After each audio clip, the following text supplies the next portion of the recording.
Di mo alam yung tinitinda nyo. Nakalimutan ko nga, di ba sinabi na? Hindi nga pwede yun. Sasabihin mo na, nakalimutan ko po. Ako itakikita. Tinatanong ko. Ako sa'yo. Pwede ba yung bibili ako?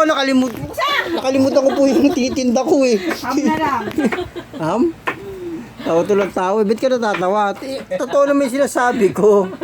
Diba? Meron ba naman nagtinda? Ay ma'am, nakalimutan ko po yung pangalan ng tinitinda ko eh. Sorry ah. Ganun na lang ba yun? Sa dami-dami ko iniisip, di ko na alam kung ano. Bakit kasi sa akin yan eh.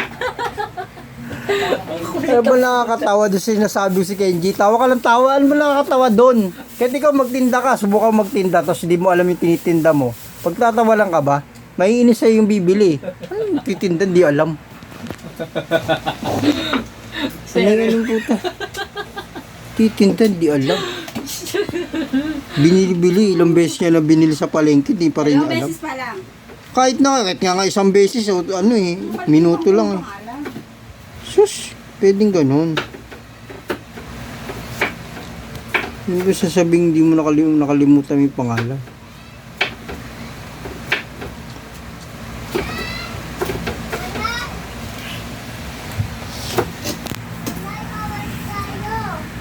O, ano nga yun? Ay, naku. Huwag na. Hayaan mo yan. Tildere, Mas heart. na lang alamin pagkamaya. Kaya yung negosyo mo, walang asenso yan. Puta na. Tinda mo, lahat na hindi mo alam eh. Basta ginawa ko lang yan, di ko alam yan, tininda ko lang yan. Alam ko nga, kaso yung nakalimutan ko. Alam mo ba saan na nakalimutan? Pwede ba yung sagot sa teacher Kaya yun? hindi. Siyempre nakalimutan ko nga kasi dalawang beses pa lang ako bumili yan. Ano? Kahit nga isang beses, Ayaw mo kasi sabihin! kahit isang beses, isang minuto mo ibilihin yan, alam mo na kagad kasi binili mo yan. Nalimutan ko. Hindi nga may pwedeng di mo sabing di mo alam. Sabi kong ginagawa. Pwedeng, Ako nga lang mag-isa. hindi mo rin pwedeng sabihin na nakalimutan mo yan. Nakalimutan ko nga. Walang ganun. Alam, tatanda na tayo eh.